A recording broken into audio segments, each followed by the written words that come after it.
Okay, I'm ready. I'm ready. Okay. Hollywood comes to Bartlesville, take one. What's my line?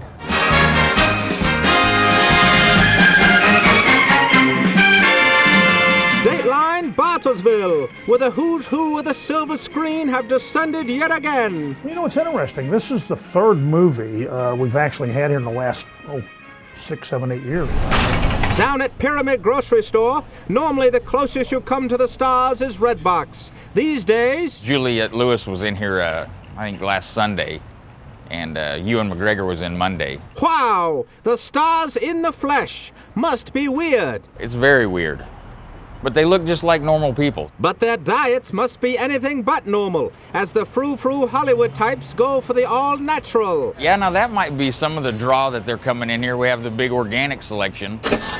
1810. And when they're not eating healthy... It was a surprise. They're down at Jerry Starr's liquor store, where the clerk got a photo with George, and Murphy the dog got his own meet and greet. He ran in first and ran right up to him. And speaking of Mr. Clooney... There was some confusion. The rumor went through town that people were mistaking me for George Clooney. And why not? As the chief not only looks like him, but acts just as well. Here's a scene from that George Clooney favorite, Oh Brother, Where Art Thou? Hold on there. I don't want this pomade. I want Dapper Dan. I don't carry Dapper Dan. I carry Fop. No, I don't want Fop, dang it. I use Dapper Dan. Watch your language, young fella. This is a public market.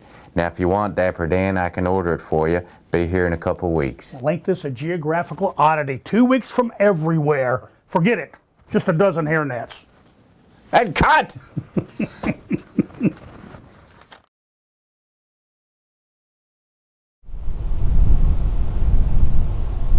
The waving wheat, an old windmill, set a tone of relaxation. Yes, it is. The festival atmosphere says carefree, complete with a Ferris wheel and ticket booth. But then you notice the small boy backing away cautiously as a sinister sound builds in the air. We probably have 2,000 snakes here in town. Many of them on display right outside in the, Call this just the big snake box, is the best way to put it.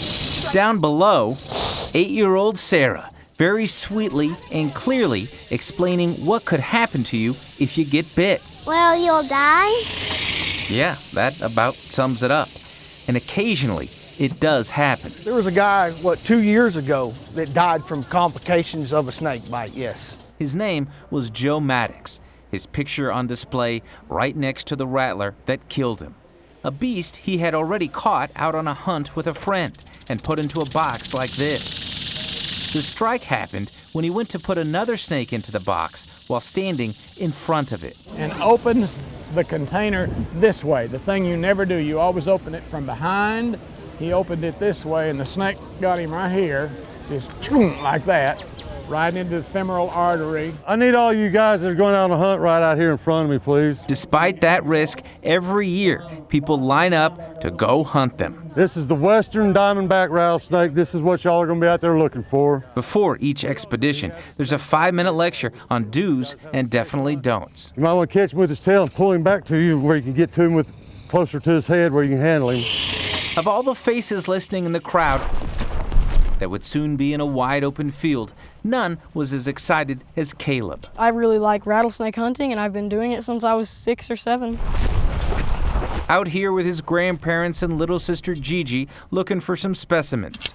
I do a show and tell with all the class, and I love to hear all the kids, "How'd you do that? Are you not scared of them?" Nope. Look in this bush. This rock might have something under it. He is definitely not scared. This is the rock I was going for. Not of the creepy crawly under this rock. Oh, there's a little baby scorpion. Or the creepy crawly under that rock.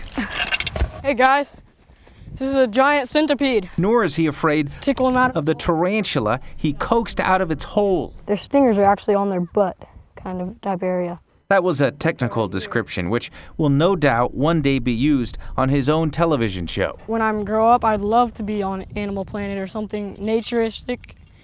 I don't know if that's an actual word. Just made it up. Yeah. Unfortunately, there was no inventing any rattler sightings while we were with him. Although, May not be a rattlesnake, but it's still a little prize. kinda like a snake appetizer. Which brings us back to town and the Bite a Snake Cafe. A lot of people say it tastes like chicken. Okay, it tastes like chicken. Every year, this is my dream, to come here and get me some snake. How is it prepared, you ask?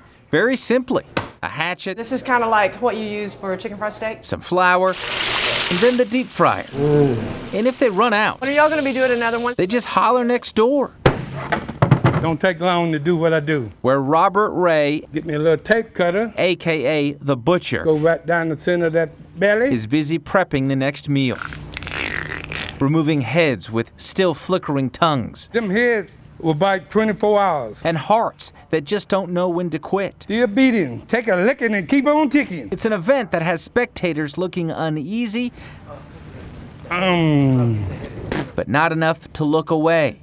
Especially if his granddaughter coaxes him to eat the gallbladder. Eat it, eat it, eat it, eat it. Eat it now. Now? Yes.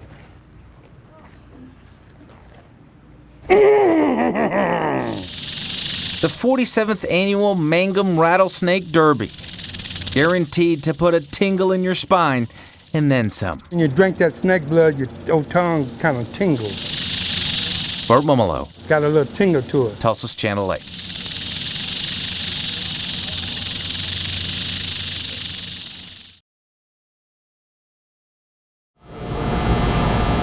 This is actually pretty good equipment. It's that time of the year again. Don't you need 100 fire alarms? When the city's surplus yard invites the public to scratch that auction itch. You just name it, we have it. Sandra Banks, cataloging everything from silverware to Sony to saws. A mallet. Everybody needs a spare mallet. Where does the money from the sale of these items go? Back to the city or whatever agency surplus the items. Spreading word of the auction can be challenging since the city doesn't run commercials. It's the city, we just don't have that kind of a budget. It'd be nice if you did have an ad, though. Absolutely, it would be an excellent idea.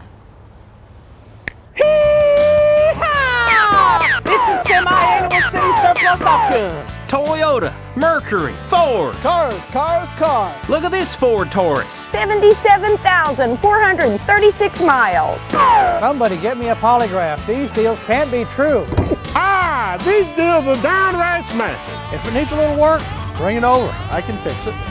For a small fee. We got front loaders. We got John Deere. And you won't believe this. All of our cars come with trunks.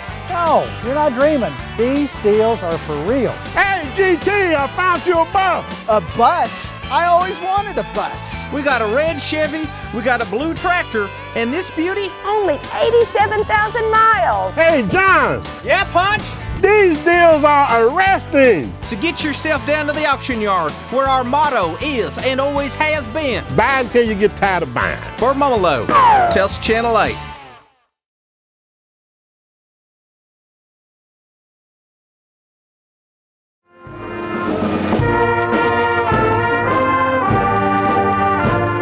By the time the Charles Page class of 2012 has left the building, I'm about to read a story to you. Many of their mothers will be in tears, brought to the brink of blubbery and beyond by the mild-mannered man. I'll love you forever.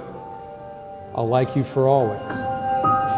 Reading a children's book. As long as I'm living, my baby you'll be. His name is Frank Cooper, and he's the king of stirring emotion. Woo! Woo! Before class even starts, Casey Kaywood, did you leave me hanging again? He's in the hallways with exploding fist bumps and an encouraging word. Dude, you better start smiling. It's Friday. And once class starts, forget it. Ooh, ah, you wish you were a sand-eye. Ooh, ah, you wish you were a sand-eye. Every hour begins with a mini pep rally. V-I-C-T-O-R-Y? That's the stand-eye battle cry. Oh, all right. He's the original stimulus package, with the only debt incurred being one of gratitude. He has one of the biggest hearts in the school. He's a real good teacher, you know, it makes me happy to come to school. He's always encouraging me to be better, do better. All right. Encouragement he followed himself 20 years ago when he looked in the mirror. When you look in the mirror and you say, you know, how was your day? And saw a successful lawyer staring back. But I was not happy doing that. So, at the age of 31, and the teacher says the day begins, he took the teacher plunge and a teacher pay cut of 50%. It was a big cut, but you know, we weathered it. Where it began. What followed was the creation of a classroom experience as classic as Neil Diamond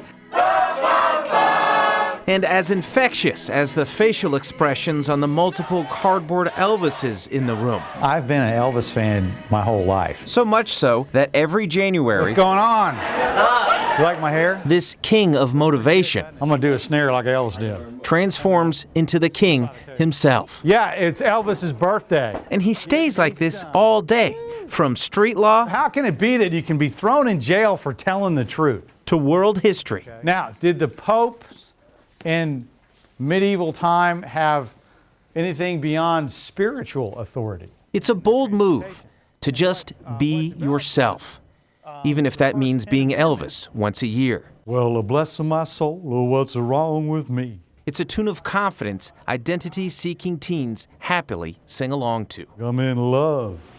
I'm all shook up. Ooh. Ooh, yeah, yeah, yeah. And while this Vegas act is just once a year, Frank's a daily virtuoso when it comes to treating kids like they're kings. All of us are searching for significance, and what I try to encourage and promote is that we recognize that significance in each other. He makes a point to get to know everyone, to get to know every student, because he wants every student to feel like they have someone that cares about them, that they are loved. Will you remind me that the joy of life is in the journey? And so, years from now, I'll love you forever. I'll like you for always. Long after the class of 2012 have left the building. Congratulations. Peace be with you. Whenever there's an Elvis sighting in a supermarket tabloid, they'll laugh to themselves knowing exactly where he really is. Man, taking care of business in a flash. Building self-esteem at Charles Page High. You guys are important. I love you. Have a great day. Remember, the joy of life is. Burt Mummolo. And the journey. Tulsa's Channel 8.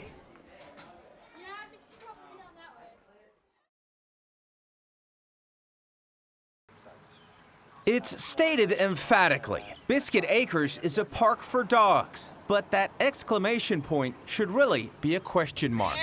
We just want to give the cats a chance. Biscuit Acres volunteer Douglas Youngdahl explaining the reasoning behind the new shared status of the park. Cats only from January to June. Although there are 66 million dogs approximately, there are 70 million cats. A fact brought to his attention by the cat-loving group who have temporarily renamed the park Meow Manor, the organization known as PTOC. It's People for the Equitable Treatment of Cats. Southwest Chapter President Lisa Day gathered 1,200 signatures to convince park officials to share the wealth. Cats deserve this. They deserve a park, just like dogs. But of course, they aren't just like dogs. I heard about Meow Manor from my mother. Our interview with Matt was cut short when his cat Frank got away from him and took off faster than lightning.